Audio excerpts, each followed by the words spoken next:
आप प्रवेश कर रहे हैं CNBC आवाज और इबेक्स कैश के शानदार स्टूडियो में। नमस्कार, मुनाफे की तैयारी और पहला सौदा में हम आपका स्वागत करते हैं।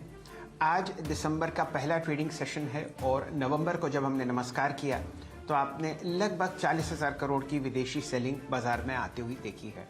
सेंटिमेंट फिलहाल आप देख रहे हैं बेयर्स के फेवर में है और यहाँ पर काफ़ी परेशानियाँ आपको न सिर्फ भारतीय बाज़ारों में लेकिन दुनिया भर के बाज़ारों में आती हुई दिखेगी बढ़ती इन्फ्लेशन की वजह से, और वो आपको विदित होता हुआ दिख रहा है निफ्टी पर, बैंक निफ्टी पर और अन्य कई कंपनियों पर। भारत क्या करना है आज, कहाँ पर रणनीति बढ़िया तरीके से काम करती हुई दिखेगी, इन सब चीज़ों का आप लुत्फ उठाते हुए दिखेंगे CNBC आवाज़ और इबेक्स कैश के इस खूबसूरत स्टूडियो से।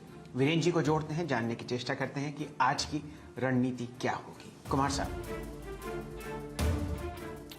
जी हाँ शैल जी, आपके स्क्रीन पर आप देखें, पहले शुरुआत करते हैं इस बुधवार की यानी एक्सपायरी -1 डे की।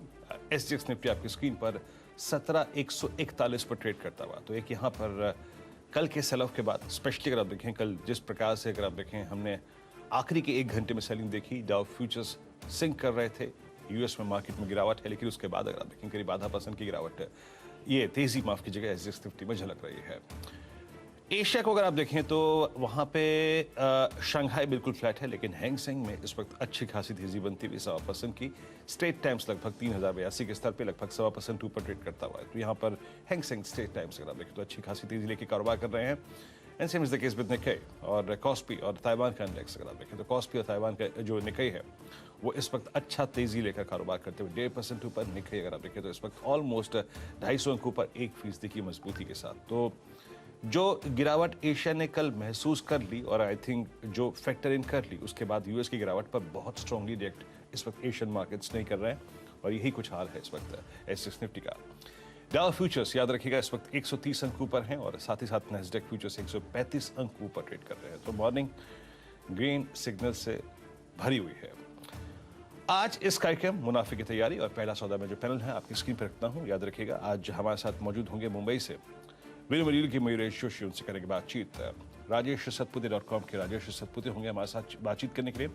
प्रकाश काबा.com के प्रकाश काबा, जेएम फाइनेंशियल्स के राहुल शर्मा और कोटेक सिक्योरिटीज के श्रीकांत चौहान। गुड़गांव से होंगे एफिलिटी से बातचीत करने के लिए सिद्ध पाती। भोपाल से होंगे रस्टीविल्स.com की रचना वैद्य और लखनऊ से होंगे मानस के मानस जायसवाल। और याद रखिएगा कल एक IPO खुला था और एक IPO आज भी खुलेगा, टेगा इंडस्ट्रीज का IPO। क्या हो आपकी IPO पर रणनीति और डेटा क्या कहता है, पहले आशीष से बातचीत करेंगे और उसके बाद हेम सिक्योरिटीज की आस्था जैन होगी। IPO 360 डिग्री ठीक 8:40 पर आप देखेंगे CNBC आवाज पर। शैल जी। चलिए वीरेंद्र जी, बहुत बढ़िया लाइनअप आपने विस्तृत रूप से बताया। अब बिना विलंब के यहाँ पर वाजपेयी साहब को जोड़ते हैं। नीरज जी, टेपर टैंट्रम शुरू होता आपको दिख ही रहा है, बल्कि काफी समय से स्टॉक प्राइसेस में है और आज आपने जब US फेड की कमेंट्री पढ़ी होगी उसमें इन्फ्लेशन का जिक्र कई बार आया। हम लोग काफी बिकवाली विदेशी बाजारों में देख रहे हैं, खासकर अमेरिका में, और आपने डाउ को 14 अक्टूबर के लोएस्ट लेवल पर आते हुए देखा है, बढ़ता हुआ 200 DMA की तरफ। ये चिंता का विषय है। क्या संकेत आ रहे हैं वॉल स्ट्रीट से, क्या ये चिंता है? और क्रूड ऑयल पर आपकी टिप्पणी। अब बहुत बढ़िया तरीके से ये ट्रेड करता हुआ हमारे सामने 23 अगस्त के लोएस्ट लेवल पर। शैल जी, सबसे पहले तो ये कि कल अमेरिका में जो टेस्टिमनी हुई उसमें फेड चेयर और फाइनेंस मिनिस्टर दोनों की हुई और फेड चेयरमैन ने पहली बार ये स्वीकार कर लिया कि इन्फ्लेशन ट्रांजिटरी नहीं है और उनका स्टैंस अब हॉकिश हो गया है और उनको लगता है कि इन्फ्लेशन का एक बहुत सीरियस चैलेंज है। इसके लिए टैपरिंग की गति और तेज़ की जाएगी, यानी बॉन्ड बाइंग और जल्दी ख़त्म की जाएगी और रेट हाइक की स्थिति भी बन सकती है FY22 में।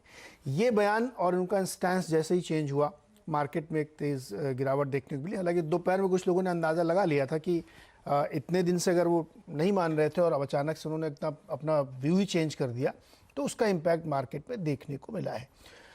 इसी वजह से आप देखिए तमाम ग्रोथ स्टॉक्स हों या ओल्ड इकोनॉमी वाले स्टॉक्स हों, उसमें प्रेशर देखने को मिला। लोगों ने अच्छी खासी प्रॉफिट बुकिंग है और ये अक्रॉस द एसेट क्लास था, वो चाहे क्रिप्टो करेंसीज हो, गोल्ड हो, बॉन्ड हो, डॉलर हो, सब जगह हुआ।